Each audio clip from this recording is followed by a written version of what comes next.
My favorite part of teaching writing really is getting to know the students, their personalities. Oftentimes they share things that they wouldn't share otherwise, but it'll convey or come across in their writing. So actually it's really neat to see and hear about a kid through their writing. So really just getting to know the kids.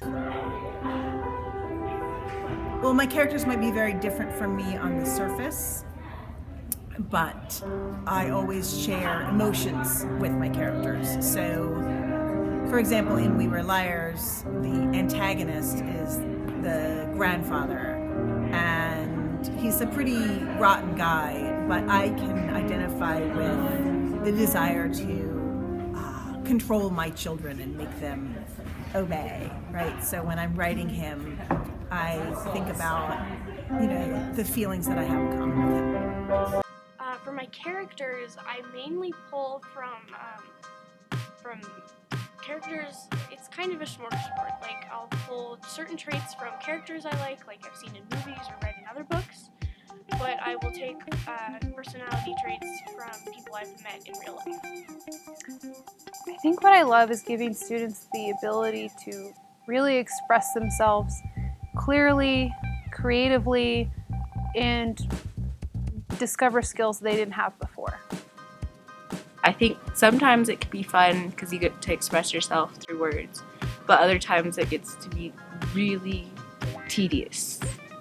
Biggest writing struggle would probably be one, names to characters, because I can never I don't want to use the same one, and it's hard to think of new ones, and probably getting the storyline all figured out. Well, no matter how great how great of writers we become, we still struggle with writer's block at some point. So understanding that not everything's going to come easy is a huge part of the process.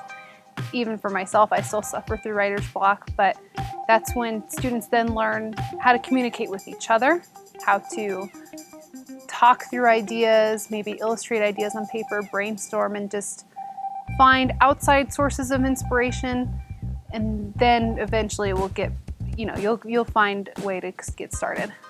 I think the best way to help students through writing struggles is really to give them the opportunity to learn from each other, to make mistakes. If I can model a few things or give a little bit of inspiration, certainly encourage the kids to read. But the most powerful thing really, in my opinion, is when kids inspire and learn from each other, when we use author's chair or certain peer share outs. I know me, I start writing something, don't finish it, so make sure you finish something when you read it. Don't stop.